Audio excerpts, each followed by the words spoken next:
Selamat pagi saudara. Saudara tentu sudah siap saat ini menantikan Sang Firman itu untuk bekerja di dalam hidup saudara lewat pekerjaan rohnya untuk mewujudkan diri menjadi diri saudara ataupun daging. Saya akan melanjutkan apa yang saya sudah sampaikan minggu lalu kepada saudara. Ini mengenai karakteristik daripada gereja yang diharapkan Tuhan sebagai kekasihnya, bukan hanya sebagai umatnya. Tentu hal ini menyangkut perjalanan hidup rohani saudara, dari orang percaya sampai menjadi kekasih Tuhan. Saya berdoa kepada Tuhan, untuk saudara yang mendengarkan firman ini terus-menerus, supaya saudara mengerti bahwa Tuhanlah yang memampukan saudara untuk saudara mengalami migrasi dari suatu status sebagai orang percaya, umatnya menjadi kekasihnya, ataupun gereja yang dibangun oleh Tuhan. Sebelum saya akan melanjutkan hal ini, saya mengajak kita untuk kita berdoa kepada Tuhan. Mari kita berdoa kepada Tuhan. Terima kasih karena hal-hal yang rahasia menjadi milik-Mu. Tapi hal-hal yang disingkapkan melalui pekerjaan Roh-Mu, melalui karya daripada Roh-Mu yang kudus, itu menjadi milik kami. Untuk selama-lamanya dari turun-temurun. Kami bersyukur kepada Engkau Tuhan. Sebab Engkau sendiri yang memulai, yang berinteraksi kepada hidup kami. Sehingga membangkitkan cinta yang murni di dalam hidup kami. Untuk mengenal Engkau, untuk mendapatkan pribadi-Mu Tuhan. Dan bukan karena apa yang telah Engkau perbuat Tuhan, maka kami mengasihi Engkau. Tapi oleh karena kami mengenal dan mendapati siapa Engkau, pribadi macam apa Engkau, kami bersyukur kami boleh mengekspresikan cinta kasih kami yang murni, sejati Tuhan, yang Kau harapkan itu. Bawalah kami terus Tuhan, supaya kami terus berjalan dalam keteguhan hati, untuk kami bisa terus memiliki kondisi, memiliki sikap hati yang mencintai Engkau, mengasihi Engkau dengan kasih yang murni. Hari ini Tuhan berbicaralah pada kami. Berkata-katalah Tuhan. Sebab perkataan-perkatamu itu roh dan hidup.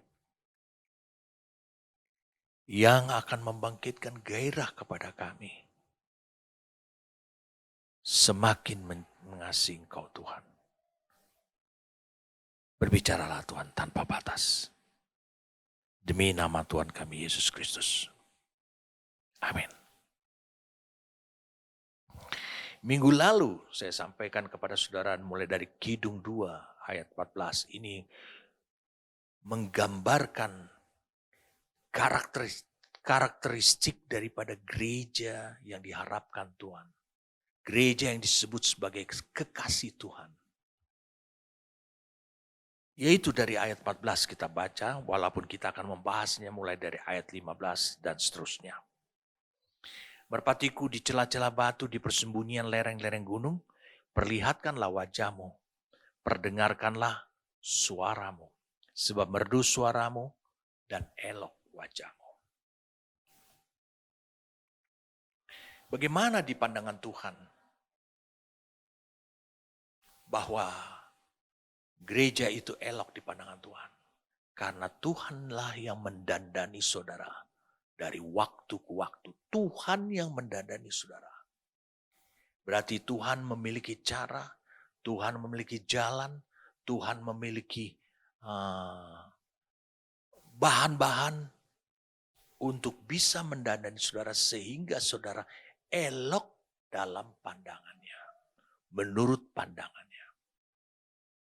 Ini berbicara tentang pembenahan karakter-karakter di dalam hidup kita sehingga kecantikan dan keelokan daripada gerejanya itu tampil dengan karakter-karakter ilahi yang semula ada atau yang ada pada dirinya Tuhan.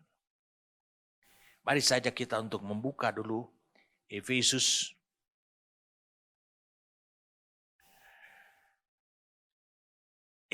pasal yang kelima. Mari kita baca sama-sama, kita lihat sama-sama. Efesus pasal yang kelima.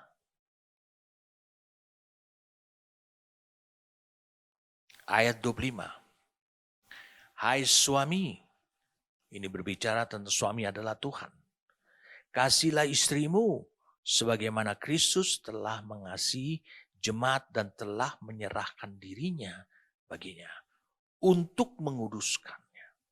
Sesudah ia menyucikannya dengan memandikannya dengan air yang adalah firman rema.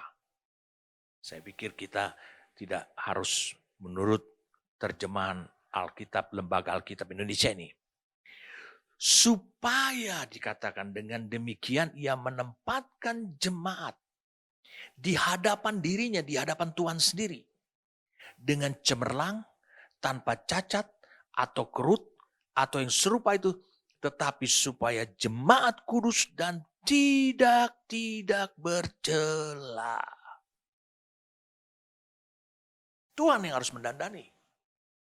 Tuhan yang harus melakukannya. Di Hosea 2 ayat 18 dan 19 dikatakan. Bahwa Tuhanlah yang akan menjadikan. Sebagai suami dia akan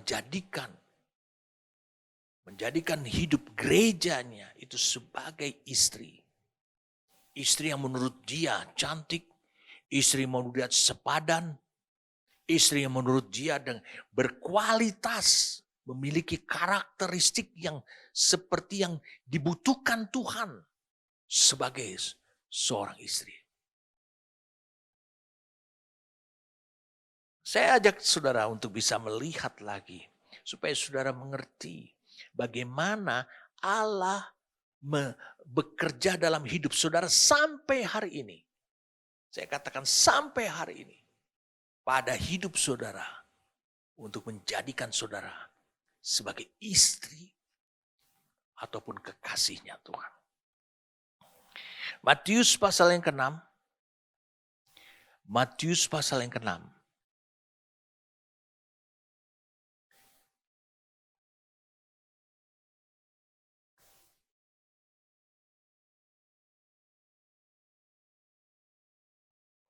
Kita baca mulai dari ayat 28.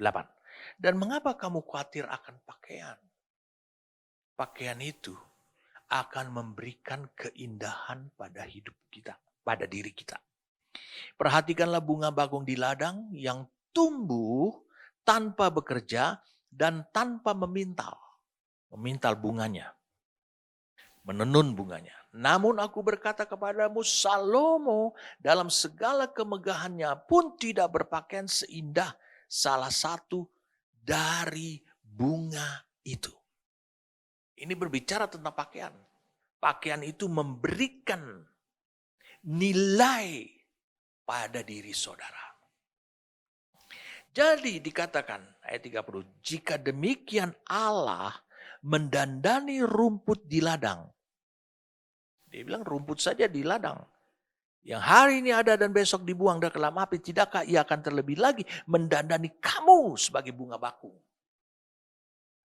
Hai orang yang kurang percaya. Berarti Allah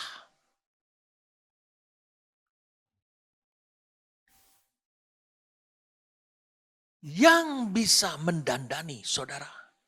Sehingga hasil akhirnya pada diri saudara, itu saudara tampak cantik, tampak indah, sesuai dengan kriteria yang ingin dicapai oleh Tuhan sebagai istri ataupun kekasih. Mari kita lihat satu ayat yang selama ini selalu kita ulang-ulang.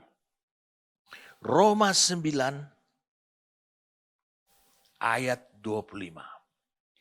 Seperti yang difirmankannya juga dalam kitab Nabi Yosea, yang bukan umatku akan kusebut umatku, dan yang bukan kekasih akan disebut kekasih. Apa artinya? Saudara bisa melihat, yang bukan umatku, orang yang belum lahir baru, orang yang belum bertobat, Tuhan bekerja.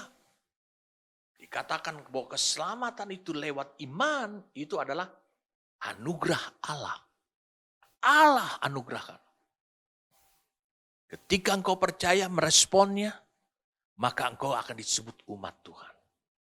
Semuanya itu pekerjaan daripada Tuhan. Lalu kemudian, dan yang bukan kekasih, umat Tuhan ini bukan kekasih Tuhan. Berarti saudara harus terus didandani oleh Tuhan. Allah mendandani saudara. Allah mendandani saudara, maksud saya adalah itu lewat caranya dia. Bagaimana caranya? Dia mengirim hamba Tuhan. Supaya firman yang dia sudah siapkan lewat hamba Tuhan ini, itu mengubah hidup saudara. Membangun, terbangunnya pada diri saudara suatu bangunan kehidupan.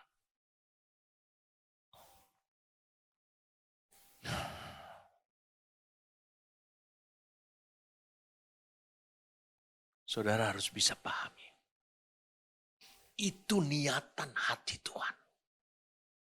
Dia tidak hanya berhenti saudara menjadi orang percaya. Dia tidak hanya berhenti saudara menjadi seperti kayak hamba Tuhan yang melayani. Dia tidak, tapi dia ingin menjadikan saudara kekasih. Saya katakan kekasihnya.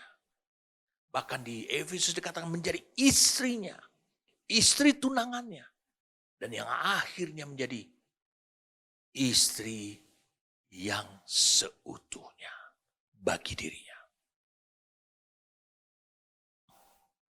Mari kita lanjutkan saudara. Saudara lihat, dikatakan sebab merdu suaramu dan elok wajahmu. Meskipun tulisan ini, itu adalah bayangan atau hayalan dari si wanita Sunem ini yang ada di perkemahan Salomo. Jauh dari sang kekasihnya. Dia dibombardir, diserbu dengan bujukan-bujukan dan pencobaan-pencobaan yang dilakukan oleh orang-orang Salomo, putri-putri Yerusalem, dayang-dayang, para pelayan, demi untuk dia coba meminang, mendapatkan si wanita Sunem ini menjadi istri Salomo yang ke-61 atau selir yang ke-81. Sekarang saudara lihat di sini. Ayat 15. Setelah dia berkata sebab merdu suaramu, ini bayangan daripada si gadis Sunem ini.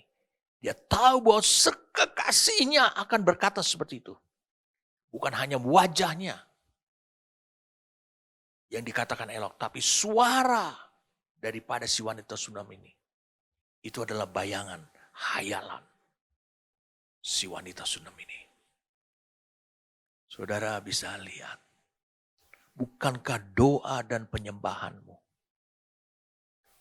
itu adalah suara yang merdu di telinganya Tuhan. Ya, rajinlah kau berdoa. Kau berdoa bukan untuk mencukupkan kebutuhanmu. Kau berdoa itu karena kau memiliki hubungan dengan Tuhanmu.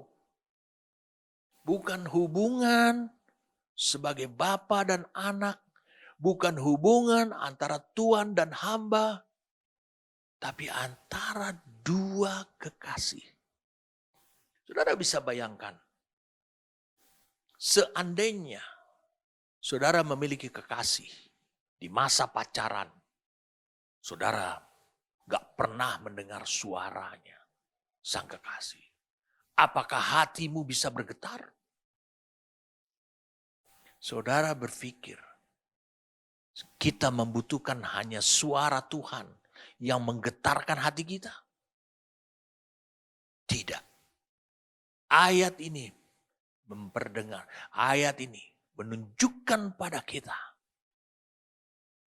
bahwa suara kita, seruan kita, doa kita, doa gerejanya itu ditampung oleh Allah. Mari saja engkau bisa melihat di Wahyu pasal yang ke-5.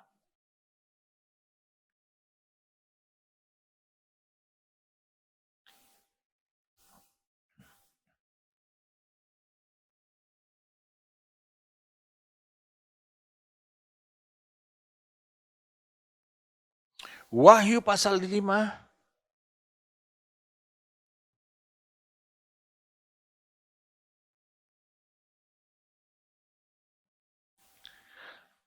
Kita mulai dari ayat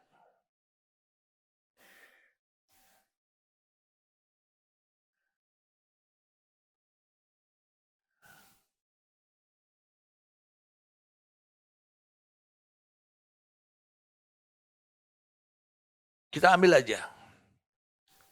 Ayat 8.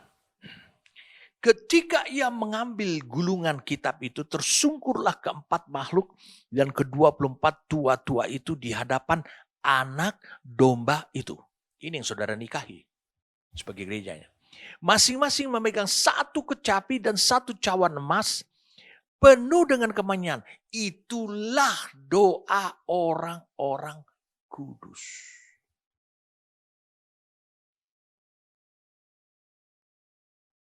Wow, luar biasa. Dikatakan itu. Dikatakan seperti ini. Memegang satu kecapi dan satu cawan emas penuh dengan kemenyan. Satu cawan emas penuh dengan kemenyan.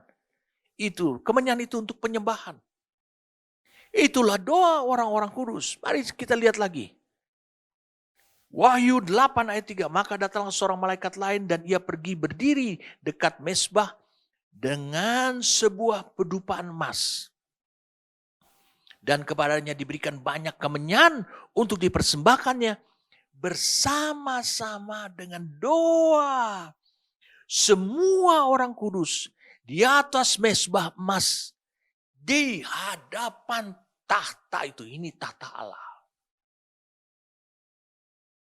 Allah suka, makanya Alkitab mengatakan merdu suaramu. Tapi kalau engkau terus-menerus berdoa untuk kebutuhanmu, apakah itu yang dikatakan merdu suaranya di dalam pandangan Tuhan? Tidak. Semua keadaan yang terjadi pada wanita sunam itu terjadi realitanya, tipologinya, kemiripan tepas yang terjadi pada gerejanya dengan Kristus yang saat ini duduk di atas tahta. Tidak ada secara fisik bersama-sama dengan gerejanya di dunia ini.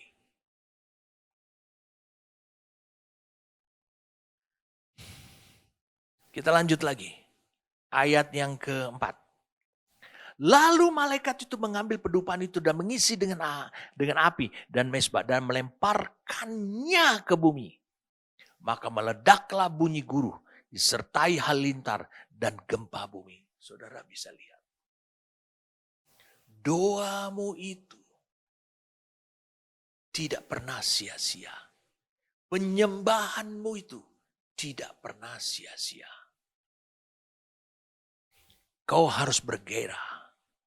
Karakteristik dari gereja yang diharapkan Tuhan sebagai gereja kekasihnya adalah memiliki karakteristik seperti ini. Memiliki karakteristik keindahan karakter-karakter ilahi dalam kehidupan pribadi demi pribadi. Salah satu keelokan itu adalah membuat perkenanan Tuhan. Tuhan suka, yaitu iman. Dan kau senantiasa memperdengarkan suara yang merdu. Bukan keluhan, suara yang merdu.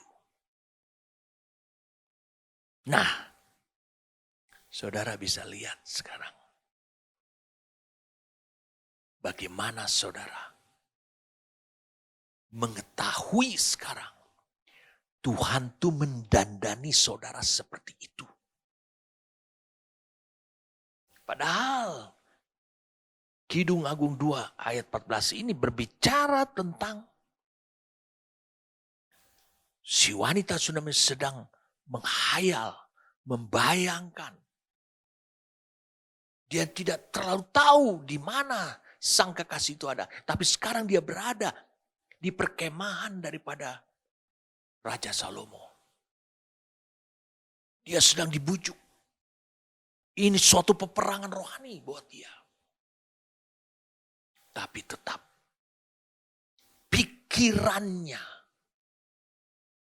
selalu memikirkan hal-hal yang di atas. Penguasa pikiranmu, pemilik pikiranmu adalah dirimu sendiri. Itu sebabnya engkau memiliki kuasa, diberikan oleh Tuhan memiliki kuasa untuk membuat pikiranmu tidak liar kemana-mana. Apalagi menjurus kepada hal yang tidak benar.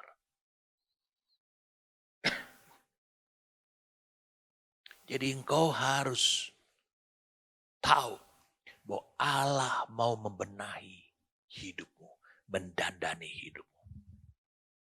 Saya ingin tetap menitik beratkan tentang harapan Tuhan terhadap hidupmu sebagai gereja yang adalah kekasih Tuhan. Adalah menyangkut karakter ilahi yang terbangun dalam hidup saudara.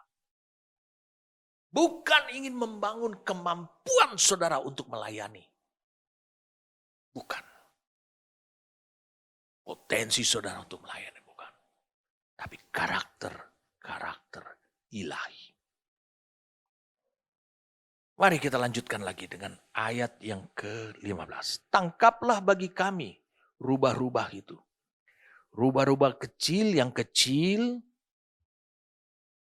yang merusak kebun-kebun anggur. Kebun anggur kami yang sedang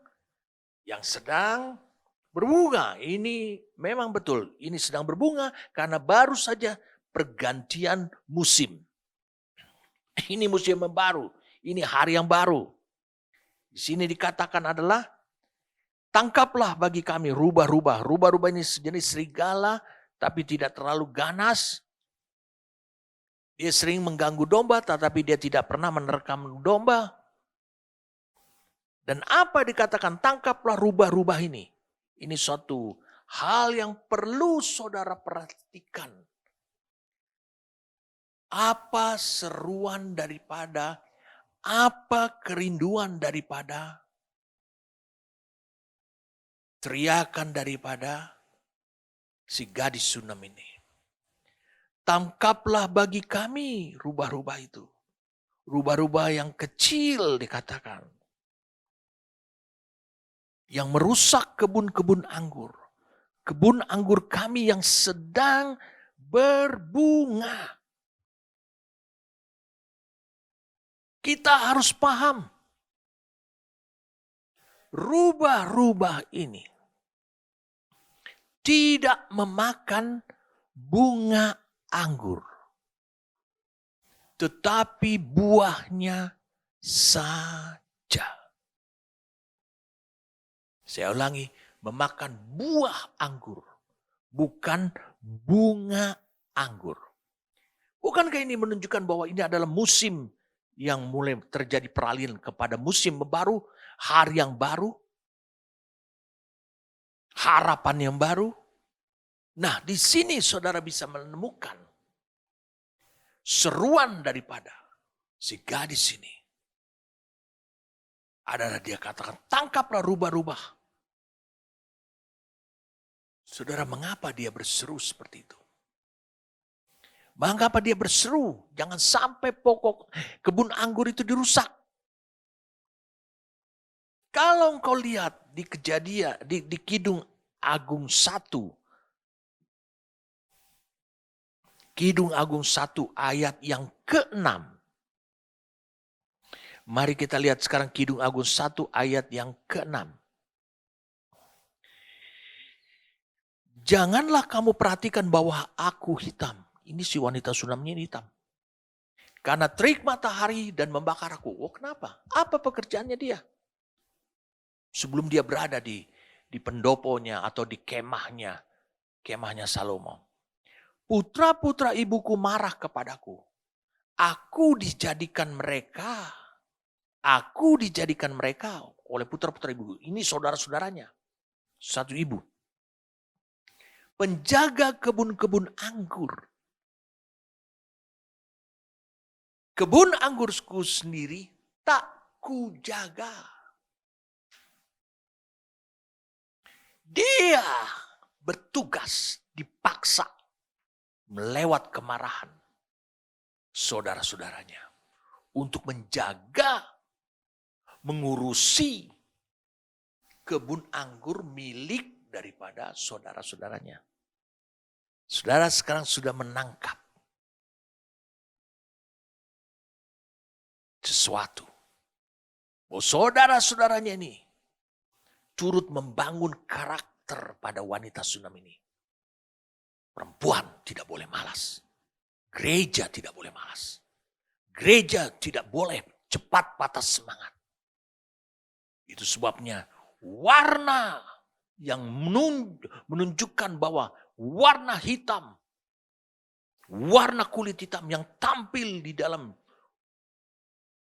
dari dirinya si wanita Sunam ini, itu adalah menunjukkan warna seorang pekerja keras, tekun, rajin, pantang menyerah. Itu yang harusnya menonjol dalam kehidupan gereja. Pantang menyerah. Satu kali belum berhasil, dia coba lagi kedua kali. Dua kali belum berhasil, dia jalani terus. 3 kali belum berhasil, dia jalani terus. Pantang menyerah. Sampai karakteristik itu tampil pada jiwamu. Seperti warna hitam.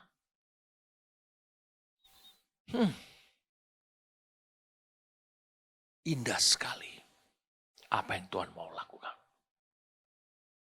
Bukankah dia katakan, tangkaplah bagi kami rubah-rubah itu. Sudah lihat pada ayatnya.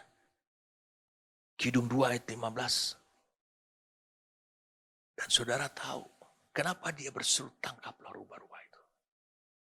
Kenapa dia berseru? Karena dia sekarang tidak bisa menjaga kebun anggurnya dia dan kebun anggur saudara-saudaranya. Dia tahu pada pergantian musim. Anggur mulai berbunga. Dia tahu bahwa rubah akan keluar dari liang-liangnya. Dia tahu masalah mulai akan datang. Lalu mulai merusak bunga-bunga itu karena rubah-rubah tersebut kelaparan dan dia keluar dari liangnya untuk mencari buah anggur. Dia tahu ini kebun anggur, lalu kemudian dia makan, tapi ternyata itu hanya bunga. Sehingga bunganya rusak, dan kalau bunganya rusak, maka tidak ada buah. Wah, saudara bisa lihat. Apa artinya rubah-rubah ini?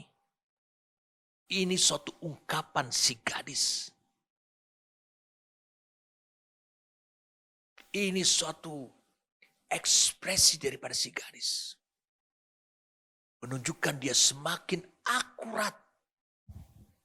Menurut pergantian musim dia tahu hal-hal apa yang akan merusak hubungan dia dengan sang kekasih, hubungan dia dengan saudara-saudaranya.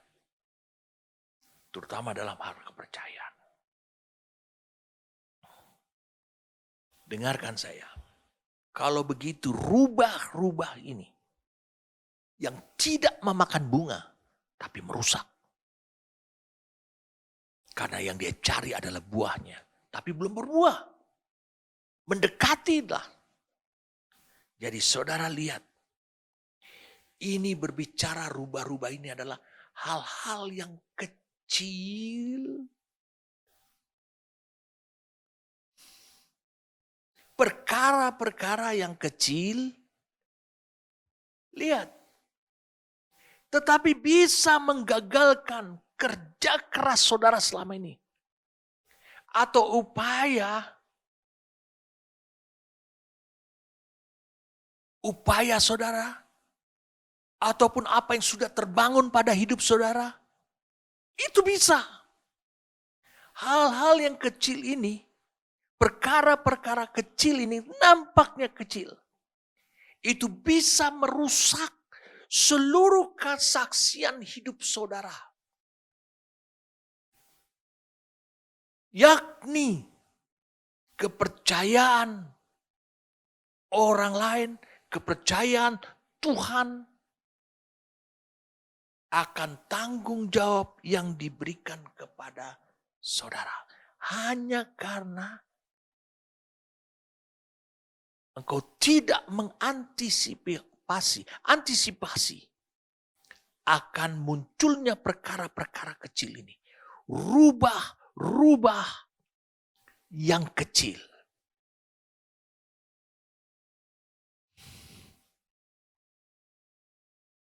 Saudaranya akan marah.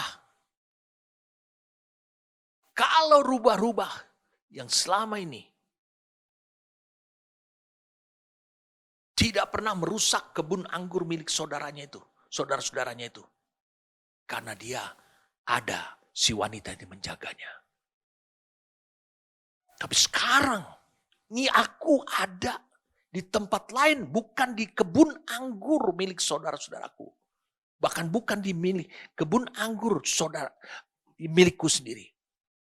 Wow, dia langsung tahu ancaman. Wah, ini lebih tepat. Saudara pernah nggak melihat, menyadari apa ancaman yang akan menghantam hidup saudara dari perkara-perkara kecil? Saya katakan ancaman itu adalah ancaman besar, tapi perkaranya adalah perkara-perkara. Makanya jangan engkau mengabaikan perkara-perkara yang kecil. Saya mau tunjukkan pada saudara. Perkara kecil apa saja yang seperti ini. Mari saja kita untuk melihat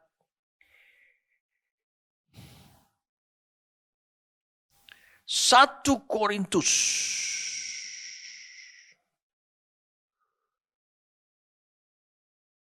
15.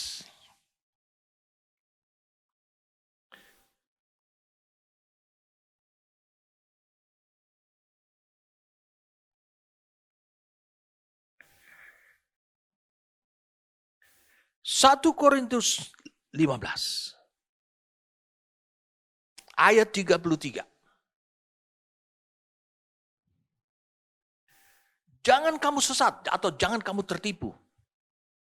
Lihat ini, Paulus menegaskan dengan tegas, jangan kamu tertipu oleh dirimu sendiri, pikiranmu sendiri.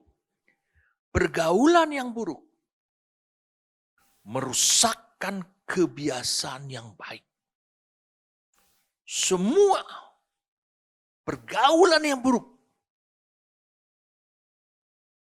itu akan mempengaruhi atau akan menghancurkan apa yang sudah terbangun dalam hidup saudara. Itu pergaulan yang buruk. Wah, saya hanya berteman kok dengan dia. Oh, tidak bisa. Saudara harus membuat batas. Saya tidak melarang saudara untuk bergaul dengan orang-orang gereja lain.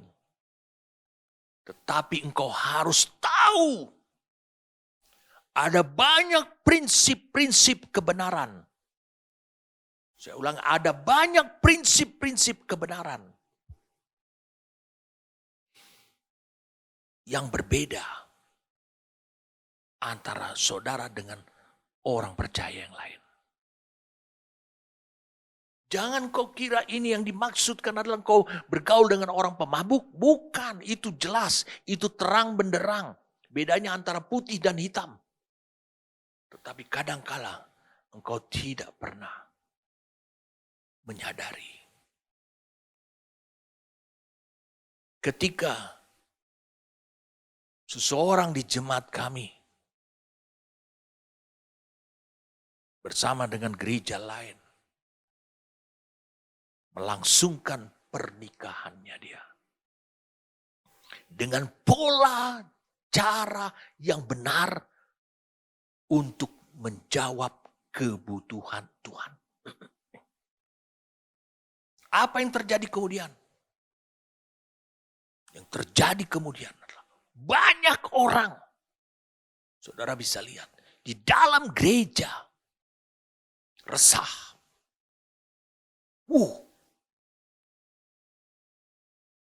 Kayaknya nanti aku juga kalau terus tinggal dalam gereja ini, aku akan dijodohkan seperti itu juga.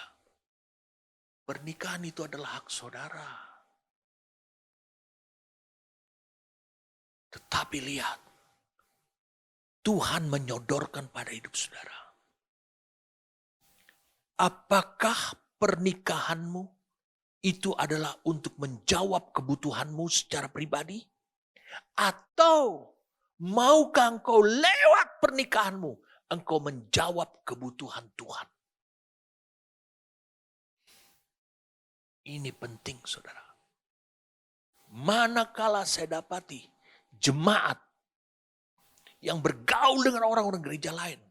Dan orang gereja lain itu mengatakan, wah, mengapa kita hidup di zaman Siti Nurbaya? Bukankah kita sudah masuk kepada era yang dikatakan kita memiliki hak ajasi? Ini yang sering dikumandangkan di mana? Membuat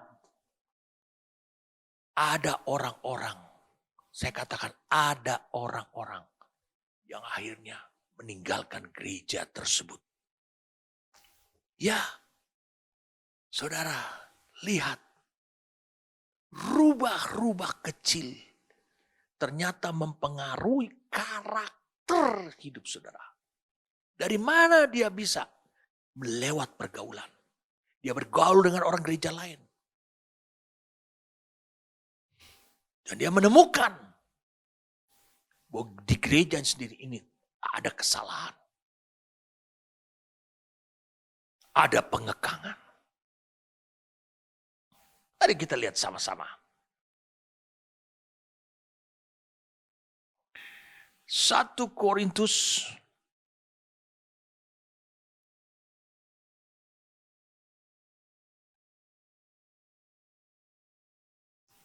pasal yang ke-5. 1 Korintus pasal yang ke-5.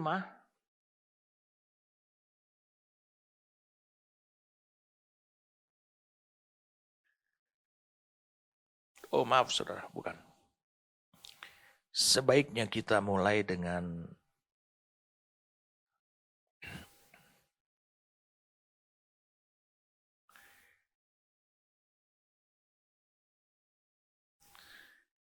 Galatia pasal 5. Galatia pasal yang kelima.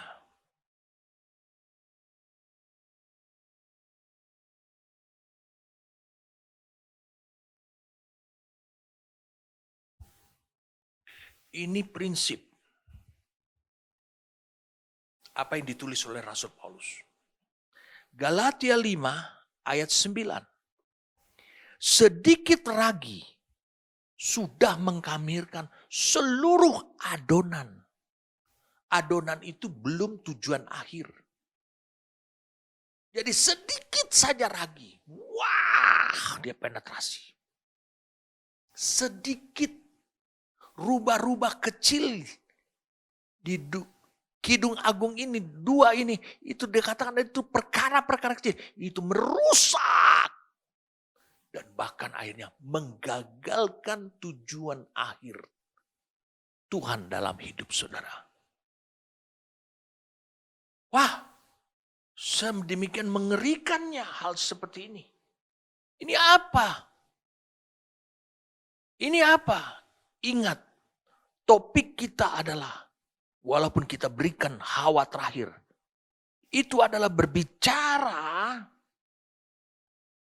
Saya katakan itu berbicara.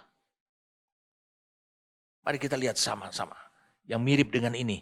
Di 1 Korintus 5 ayat yang ke-6. Kemegahanmu tidak baik. Tidak tahukah kamu bahwa sedikit ragi menghamiri seluruh adonan? Buanglah ragi yang lama itu supaya kamu menjadi adonan yang baru. Sebab kamu memang tidak beragi. Saudara, adalah hidup saudara itu dibuat Tuhan sebagai roti yang tidak beragi.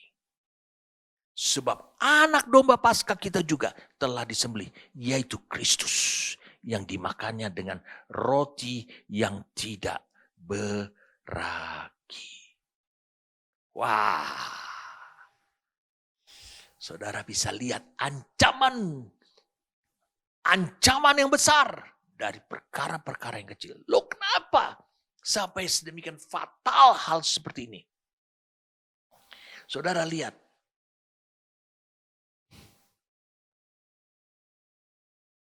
Apa yang terjadi di sini? Si gadis Sunam ini, saya ulangi, si gadis Sunam ini mengungkapkan di dalam bayangannya, mimpinya itu, hayalannya. Mengungkapkan. Dia bilang, tangkaplah rubah-rubah itu. Tolonglah perkara-perkara yang kecil tersebut. Itu bisa berdampak besar. Apa berdampak besar? Hilang kepercayaan saudara-saudaranya. Dan juga mungkin kekasihnya. Hilang kepercayaannya. Mulai muncul keraguan-raguan. Seberapa banyak orang tidak mau pergi ke gereja. Karena apa? Kehilangan kepercayaan terhadap gereja. Melihat hidup saudara seperti itu, mereka tidak punya semangat untuk pergi dan bergabung ke dalam sebuah gereja. Ini indah sekali, saudara. Suatu peringatan buat kita. Lalu kok kenapa nih perkara-perkara kecil ini kenapa? Apa yang dirongrong di dalam hidup saudara? Apa yang dia mengakibatkan? Itu menjadi ancaman besar, itu menjadi bencana besar. Kita lihat di sini. Gereja harus memiliki kepekaan sama seperti wanita Sunam. Dia bilang, tangkaplah bagi kami rubah-rubah itu. Rubah-rubah yang kecil yang merusak kebun-kebun anggur. Kebun-kebun anggur kami yang sedang berbunga. Tangkaplah. Apa maksudnya? Dia tidak mau kehilangan kepercayaan. Dia tidak mau memiliki kesaksian hidup yang buruk di pandangan banyak orang. Dia tidak mau.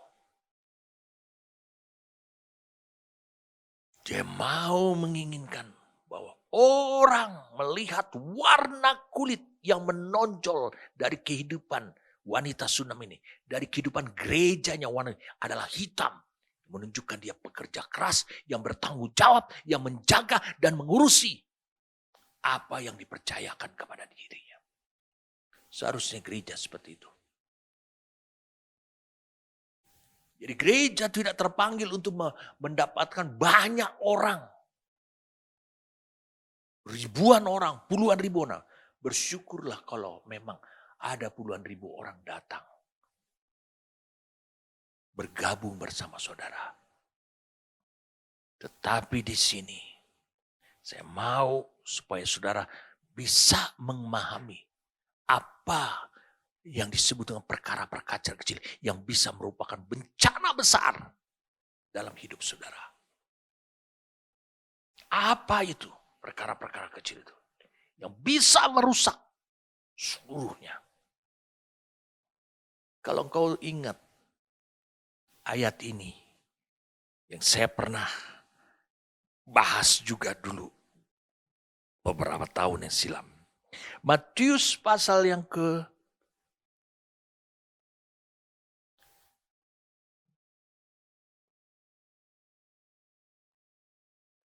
Matius pasal yang ke-25.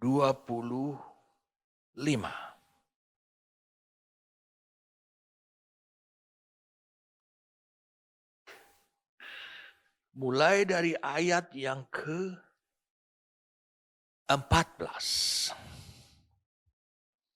Sebab hal kerajaan sorga. Saudara tidak bisa berbantah nih. Ini Yesus yang mengatakannya, hal kerajaan sama seperti seorang yang mau berpergian ke luar negeri, yang memanggil hamba-hambanya dan mempercayakan hartanya kepada mereka. Mempercayakan. Bukankah kita lagi membahas tentang rubah-rubah kecil itu adalah hilangnya kepercayaan. Yang seorang diberikannya 5 talenta, yang seorang lagi 2, dan yang seorang lain lagi 1, masing-masing menurut kesanggupannya. Lalu ia berangkat. Segera pergilah hamba yang menerima 5 talenta itu. Dan ia menjalankan uang itu. Lalu beroleh laba 5 talenta. Dia menjalankan sesuai yang dipercayakan kepada dia. Hamba yang menerima 2 talenta itu pun berbuat demikian juga. Dan berlaba 2 talenta. Tetapi hamba yang menerima 1 talenta itu pergi dan menggali lubang di dalam tanah itu. Lalu menyembunyikan uang tuannya. Ini orang aneh. Bukan gandum yang ditanam. Tapi uang disembunyikan. Saudara lihat. Apakah dia orang yang bertanggung jawab? Dia bertanggung jawab. Supaya uang itu tidak hilang. Tetapi dia tidak mengerti tujuan tuannya itu. Mempercayakan hartanya itu untuk dia pergi adalah supaya itu berlipat kali ganda. Saudara lihat kalau yang satu ini dia bisa menggandakan menjadi 2. Bukankah dia masuk kepada level kepada hamba yang dipercayakan 2 talenta? Mari kita lanjutkan lagi. Lama sesudah itu pulanglah tuan hamba-hamba itu lalu mengadakan perhitungan dengan mereka.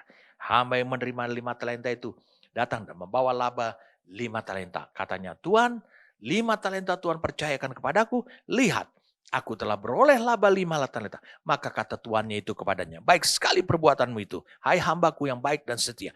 Engkau telah setia dalam perkara kecil. Aku akan memberikan kepadamu tanggung jawab dalam perkara-perkara yang besar. Masuklah dan turutlah dalam kebahagiaan Tuhanmu.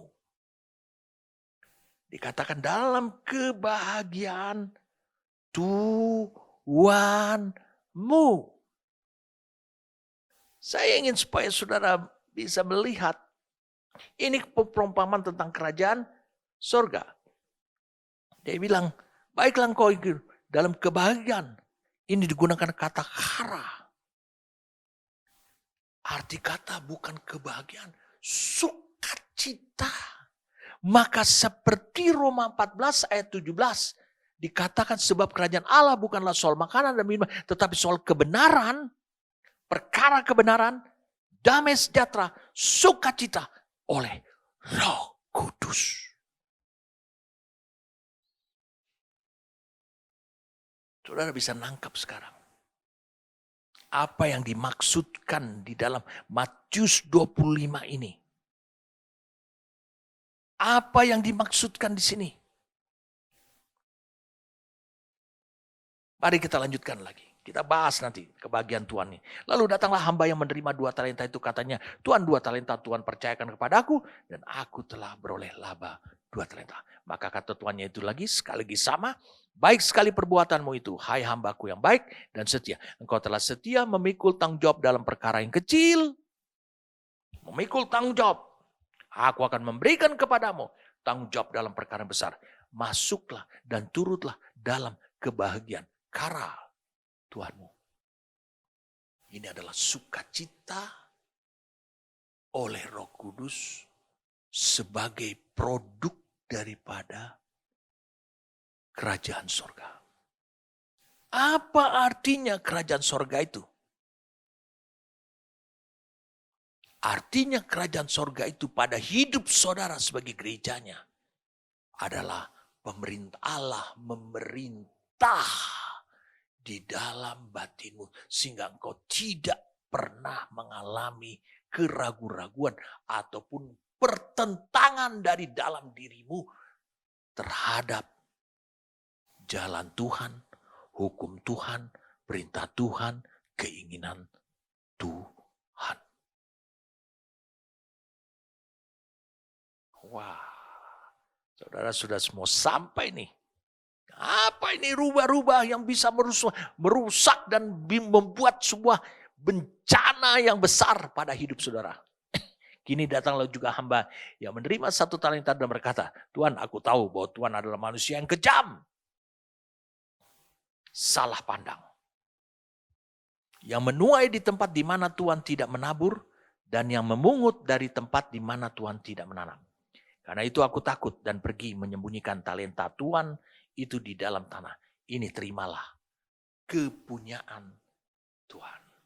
Maka jawab Tuhan itu, hai kamu hamba yang jahat dan malas. Jadi kamu sudah tahu bahwa aku menuai di tempat di mana aku tidak menabur dan memungut di tempat di mana aku tidak menanam. Karena itu sudahlah seharusnya, ini seharusnya uangku itu kau berikan. Bukan Tuhan yang memberikan kepada orang yang menjalankan uang supaya sekembaliku aku menerimanya serta dengan bunganya. Bukankah Tuhannya ini percaya bahwa dia mampu untuk 1 talenta? Nah, ini yang hilang.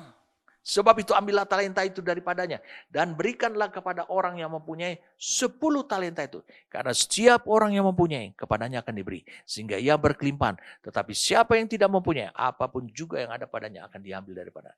Dan campakkanlah. Dikatakan, campakkanlah hamba yang tidak berguna itu ke dalam kegelapan yang paling gelap. Di sanalah terdapat ratap dan gertak gigi. Kita lihat sini.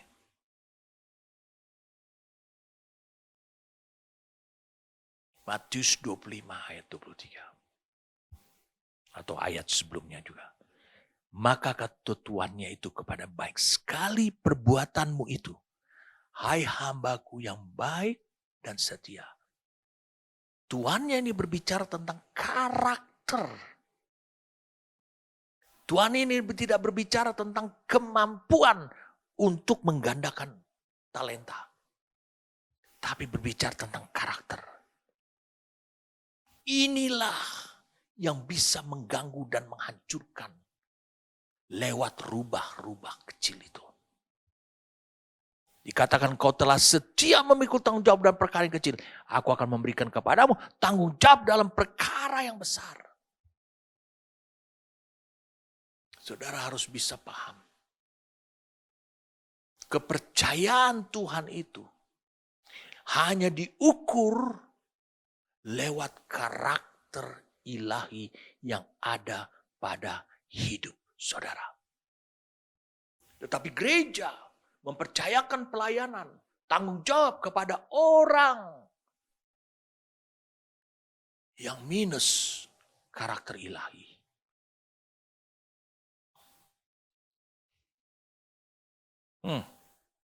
Ini menarik sekarang saudara. Berarti rubah-rubah kecil ini itu berbicara tentang, itu berkata-kata tentang hal-hal yang bisa mempengaruhi, merupakan cerminan, gambaran daripada karakter saudara.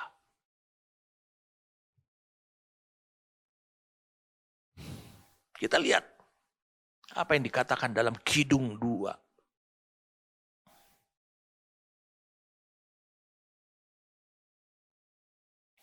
Ayat 15. Tangkaplah bagi kami rubah-rubah itu, rubah-rubah yang kecil yang merusak kebun-kebun anggur.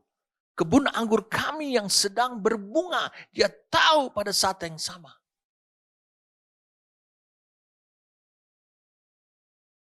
Bahwa kebun anggur itu sedang berbunga. Dia tahu rubah akan mulai keluar.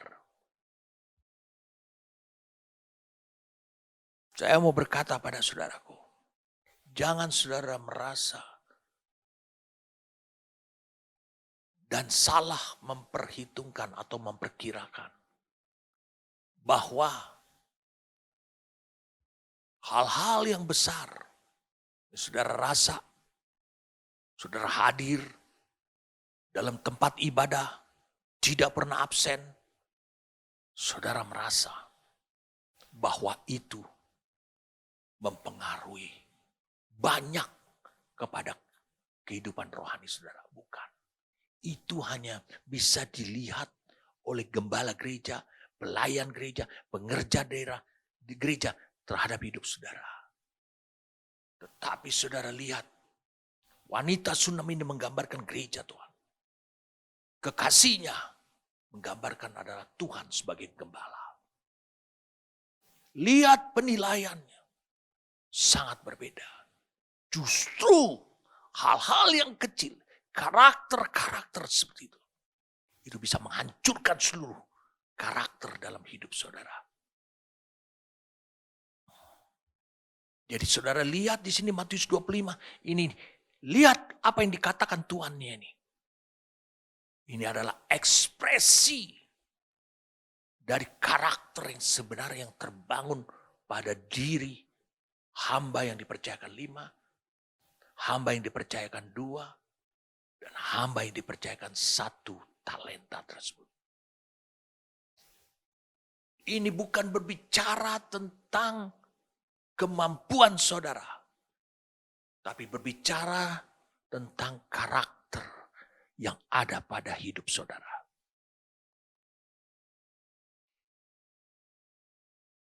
Wah, kalau sudah begini saudara, saudara bisa lihat. Si gadis ini bertekad untuk menolak pinangan Raja Salomo. Dengan demikian dia akan kembali nantinya. Kemana? Ke desanya. Dan dia akan kembali lagi dengan tanggung jawabnya menjaga kebun anggur. Tentu ketika saudara-saudaranya melihat kebun anggurnya itu dirusak di musim yang baru oleh rubah-rubah kecil itu.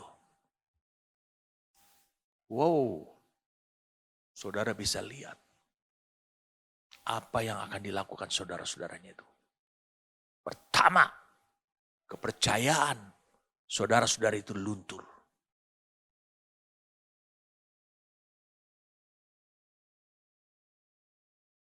Saya ingin saudara melihat satu contoh. Saya yakin contoh ini sudah menjadi cerita di bangsa Israel. Dan wanita Sunam ini mungkin mendapatkan cerita ini dari ayah ibunya. Mungkin. Mari saja kita melihat di dalam 1 Samuel.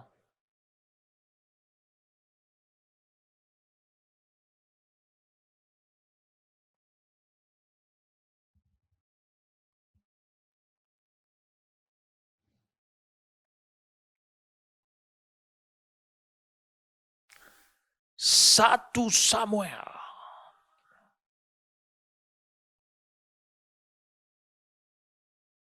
Saya mencoba mempercepatnya untuk mencarinya.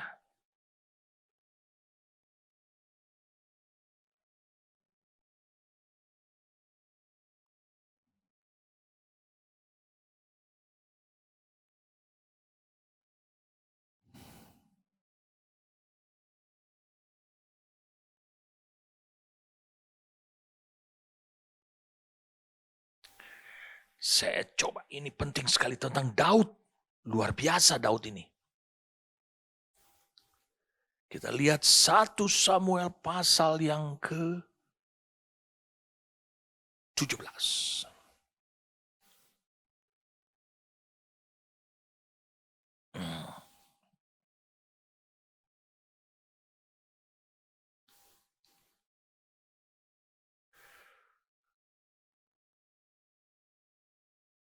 Ketika Daud bertemu dengan Saul, menghadap Raja Saul. Saudara lihat apa yang terjadi pada diri Daud. 1 Samuel 17 ayat 15, tetapi Daud selalu pulang daripada Saul untuk menggembalakan domba ayahnya di Betlehem. Wah, hebat, luar biasa ini saudara. Dia memiliki tanggung jawab. Dia bertanggung jawab. Kita lihat apa yang ditanyakan oleh Eliab kakaknya Daud ketika dia melihat Daud ada nonton di medan peperangan. Ketika Eliab ayat 28, ketika Eliab kakaknya yang tertua mendengar perkataan Daud kepada orang-orang itu, bangkitlah amarah Eliab kepada Daud sambil berkata, mengapa engkau datang? Dan pada siapakah kau tinggalkan, katanya, kambing domba yang 2-3 ekor itu di padang gurun? Aku kenal sifat pemberianimu dan kejahatan hatimu. Engkau datang kemari dengan maksud melihat pertempuran.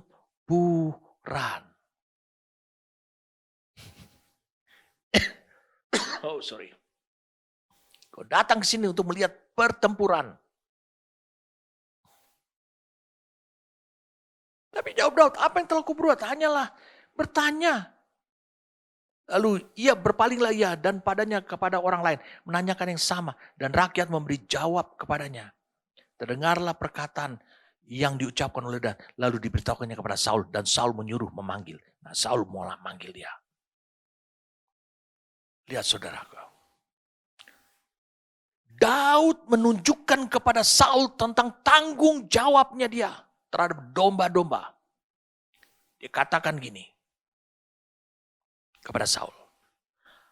Ayat 34, hambamu ini biasa menggembalakan kambing domba ayahnya. Apabila datang singa atau beruang yang menerkam seekor domba dari kawanannya. Perhatikan baik.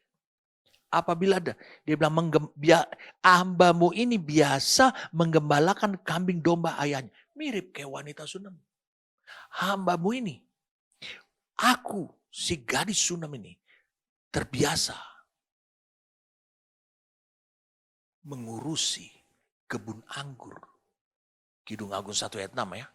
Sudah lihat ayatnya. Kebun anggur milik saudara-saudaraku. Sehingga kebun anggurku tidak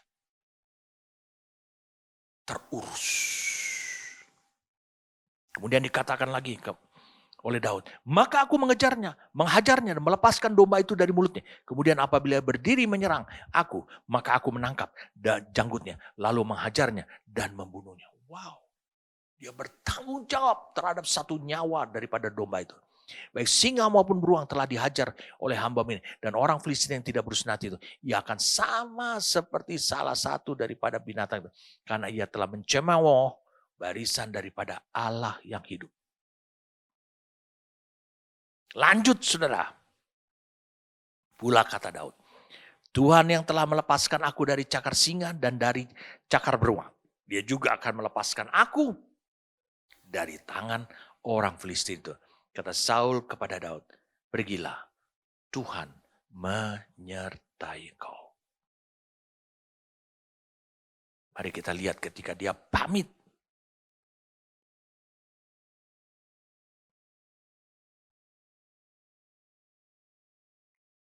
Ketika dia pamit terhadap ayahnya. Dia katakan,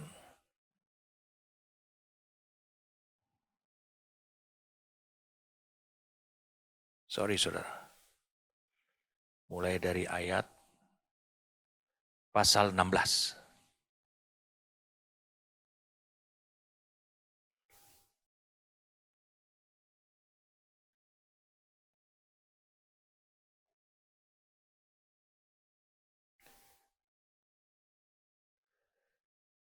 Kita lihat di sini bagaimana Daud. Bagaimana Daud. Setiap dia meninggalkan. Saya ulangi, setiap dia meninggalkan. Domba-dombanya dia selalu mencari orang yang bisa dipercayakan. Dipercayakan untuk menjaga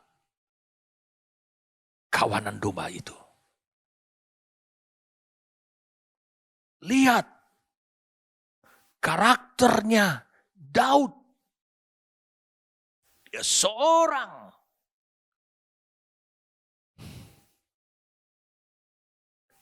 saya ulangi, dia seorang yang bertanggung jawab. Memiliki karakter. Yaitu karakter ilahi, bertanggung jawab.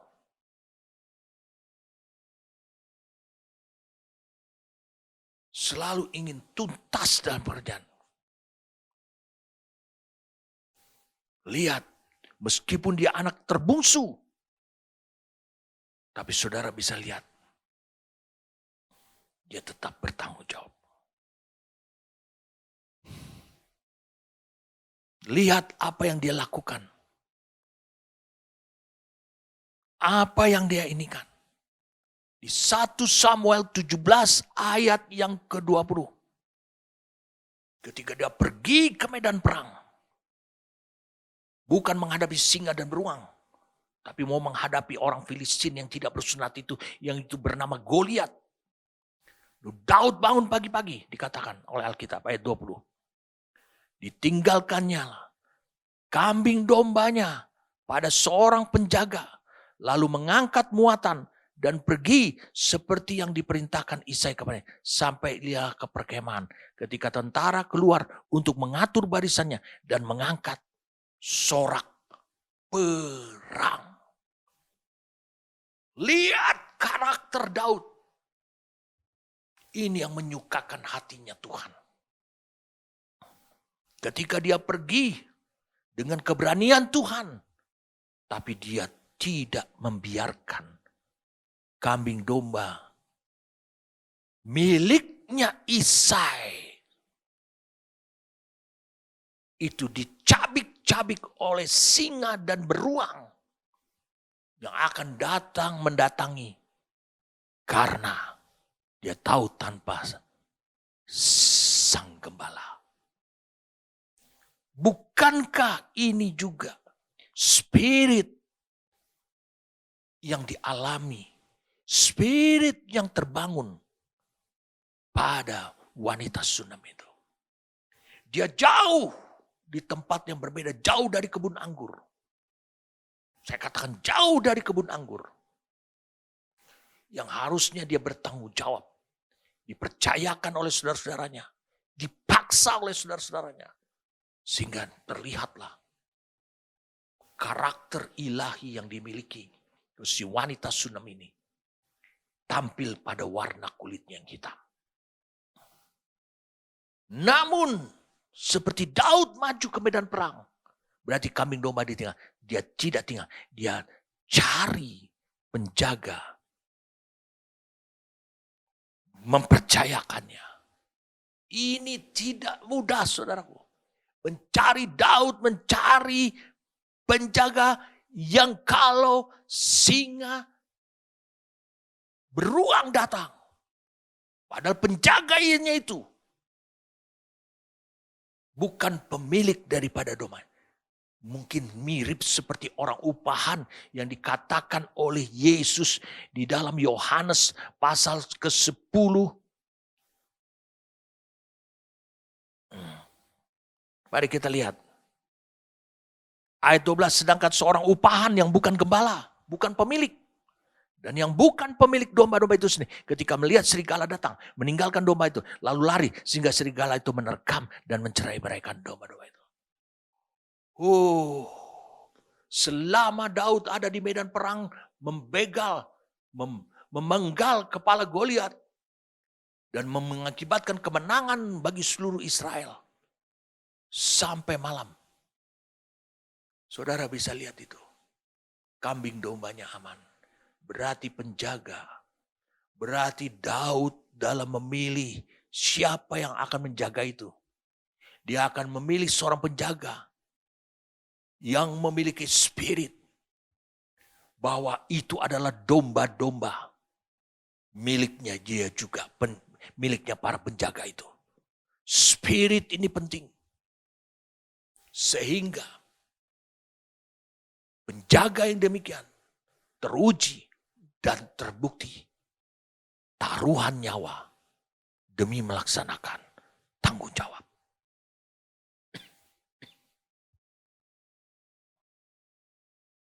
Wow. Saya ingin membawa saudara kepada suatu perkataan Yesus.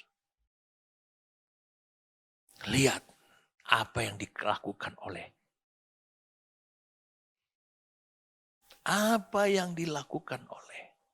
Daud ini. Di copy paste oleh wanita Sunam ini.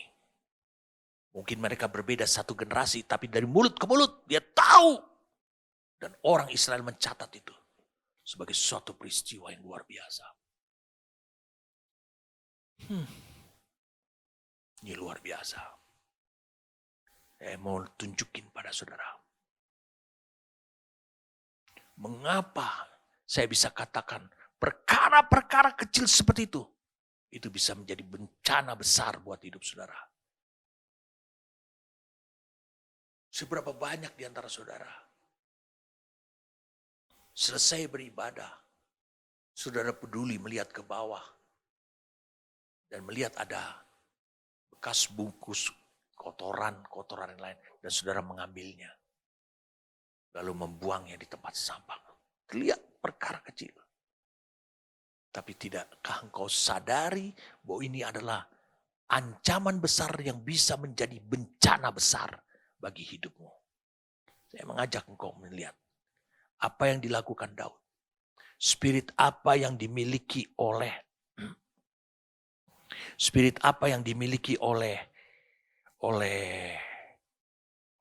siapa? Oleh wanita Sunam ini. Spirit apa? Lihat. Matius 5 ayat 48.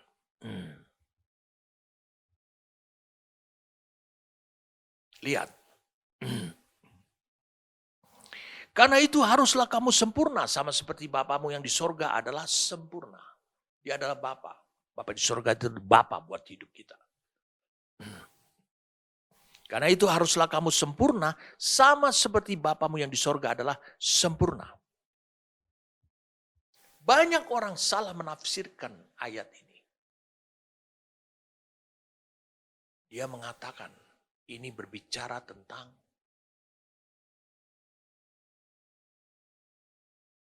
bahwa kita akan menjadi sempurna sama seperti Bapa, bisa menciptakan, bisa memiliki otoritas, kekuasaan. Oh bukan. Dalam bahasa Yunaninya, kata sempurna ini digunakan kata teleios, teleios atau telesta.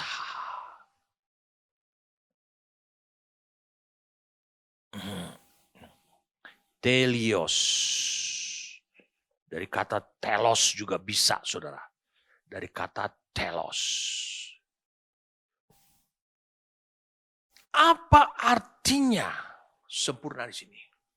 Sempurna di sini adalah di dalam karakter hidup saudara. Sama seperti Bapak. Loh apa? Bapak itu apa? Kalau kau lihat kata telios ini, itu lebih menekankan bukan sempurna dalam hal jati dirinya dia, siapanya dia. Bukan. Itu tidak akan pernah bisa saudara capai. Sempurna di sini ditunjukkan kepada sesuatu. Adalah bahasa Inggrisnya fully accomplished. Dengan kata lain tuntas. Komplit dalam menyelesaikan sesuatu. Dalam berbuat sesuatu. Itulah yang ditunjukkan oleh Daud.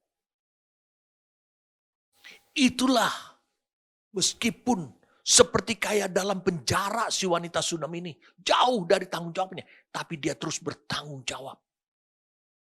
Tuntas. Harusnya gereja seperti itu.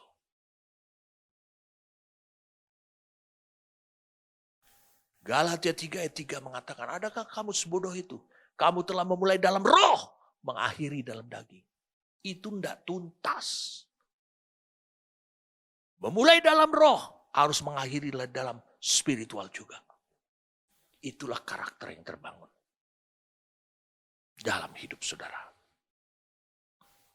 Jadi ayat 15 ini berbicara, tangkaplah bagi kami rubah-rubah itu, rubah-rubah yang kecil yang merusak kebun anggur. Kebun anggur kami yang sedang berbunga. Wow. Ini adalah berbicara tentang perkara-perkara kecil. Perkara-perkara kecil itu mengekspresikan karakter ilahi.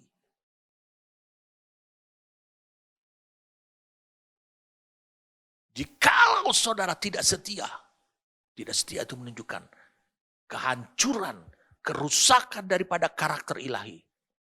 Maka akan terjadi ancaman besar. Saya sudah bagikan tadi. Kerajaan sorga diumpamakan kepada orang-orang yang setia seperti itu. Maka akan ada sukacita. Yang menunjukkan di dalam dirinya tidak ada konflik sedikit juga. Jadi lihat, saudara, rubah-rubah kecil ini bisa merusak pemerintahan Allah yang sudah terbangun di dalam diri saudara selama ini. Dan itu bisa dirusak melalui pergaulan. Saudara, bukannya saya melarang saudara bergaul dengan orang gereja lain, tapi saudara harus teguh dalam prinsip. Karena Tuhan sudah membawa engkau sampai pada prinsip kebenarannya. Tapi ada orang, dia mulai noleh kiri kanan. Dia bertemu dengan orang yang sudah lahir baru juga dari gereja lain. Rupanya mereka mulai memadu untuk perjodohan. Dan akhirnya apa? Dia datang kepada gembala untuk meninggalkan gerejanya yang lama. Saudara bisa lihat, saya tidak mempermasalahkan dengan siapa orang ini menikah dan dengan cara bagaimana. Tapi bisakah engkau melihat kerusakan, saya ulangi, bisakah engkau melihat kerusakan karakter ilahi yang sudah terbangun selama ini di dalam diri orang itu? Rusak. Itulah rubah-rubah kecil merusak kebun anggur.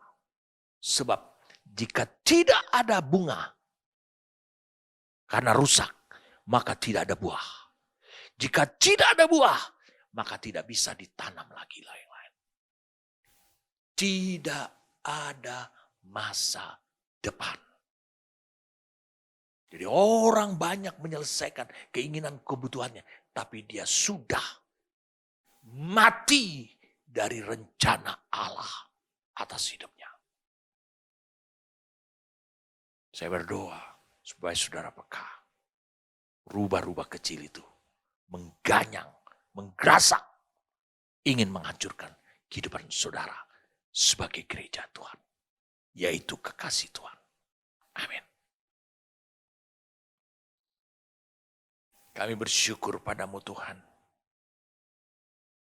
Roh-Mu bekerja sehingga kami disingkapkan oleh Tuhan, diberi penglihatan untuk melihat bahaya-bahaya yang kelihatannya nampak sepele kecil.